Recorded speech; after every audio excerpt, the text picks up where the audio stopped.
पहाड़ी रास्तों पर पालकी की सवारी, रिंग के भीतर भिड़ते दो जाबाज, कतारों में खड़ी युवाओं की भीड़ और मंच पर दिलाई जा रही महाशपथ। ये तस्वीर बता रही है कि तारीख करीब आ गई है लोकतंत्र के सबसे बड़े महापर्व की। 19 अप्रैल को पहले चरण में उत्तराखंड की 5 सीटों के लिए वोटिंग होनी है। इसी को लेकर चुनाव आयोग पूरे जोर शोर से जुटा है। चुनाव में मतदान प्रतिशत को कैसे बढ़ाया जा सकता है, इसके लिए हर मुमकिन कोशिश की जा रही है। इसी बीच चुनाव आयोग की तरफ से एक ऐसी तरकीब भी निकाली गई है जिसके तहत कोई भी वोटिंग से वंचित नहीं रह जाएगा। मजबूत लोकतंत्र के लिए देश का एक एक वोट जरूरी है, इसलिए मतदान प्रतिशत बढ़ाने के लिए चुनाव आयोग कहीं जागरूकता अभियान चला रहा है तो कहीं वोटरों के लिए इंतजाम किए जा रहे हैं। पहले चुनाव आयोग की तरफ से होम वोटिंग की व्यवस्था की गई। पोलिंग पार्टियां दिव्यांगों और बुजुर्गों के वोट डलवाने के लिए घर घर पहुंची थी, तो वहीं अब पहाड़ी रास्तों पर गर्भवती महिलाओं की भी चिंता दूर हो गई है। पहाड़ के उन इलाकों में जहां आधुनिक साधन नहीं पहुंच सकते, वहां के लिए चुनाव आयोग की तरफ से डोली की व्यवस्था की गई है। ये डोली गर्भवती महिलाओं को पोलिंग बूथ तक पहुंचाएगी।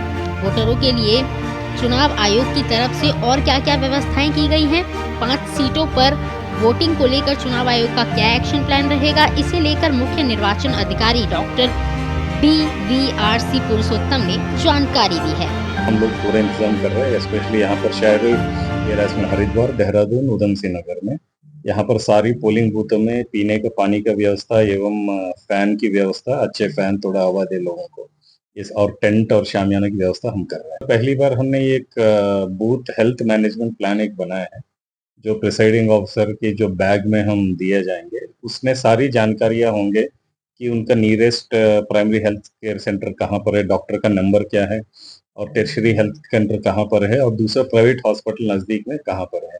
इसके अलावा निकटस्थ हेलीपैड कहाँ पर है, वो भी उसका सूचना भी हम पहले प्रिसाइडिंग ऑफिसर को बता के हम भेज रहे हैं, so that in case of कोई इमरजेंसी में हो तुरंत प्रिसाइडिंग ऑफिसर द्वारा तत्काल कोई कार्रवाई कर सके। लक्ष्य वोटिंग को बढ़ाने का है, तो एक तरफ चुनाव आयोग वोटरों के लिए सुविधाएं मुहैया करा रहा है, तो दूसरी तरफ अलग अलग कार्यक्रमों के जरिए वोटरों को जागरूक करने के लिए कई तरह के आयोजन भी कर रहा है। ये पहली तस्वीर रामनगर की है, जहां पिछले दिनों जागरूकता अभियान के तहत बॉक्सिंग मैच का आयोजन किया गया था। इस कार्यक्रम में आए लोगों को वोटिंग के प्रति जागरूक किया गया। वोटर जागरूकता की ये दूसरी तस्वीर भी देख लीजिए। तस्वीरें नैनीताल के हल्द्वानी से आई हैं, जहां हल्द्वानी के मेडिकल कॉलेज में युवा महोत्सव का आयोजन किया गया। इस कार्यक्रम में युवा कतारें और मंच पर कार्यक्रम की पेशकश के जरिए जागरूकता फैलाई गई, तो वहीं वोटिंग करने को लेकर लोगों को शपथ भी दिलाई गई। आस्था रखते हुए यह शपथ लेते हैं। उत्तराखंड की 5 सीटों पर 2019 के चुनाव में 61.88% वोटिंग हुई, जहां अल्मोड़ा और गढ़वाल की सीट वोटिंग प्रतिशत के हिसाब से देश में 23वें और 49वें नंबर पर थी।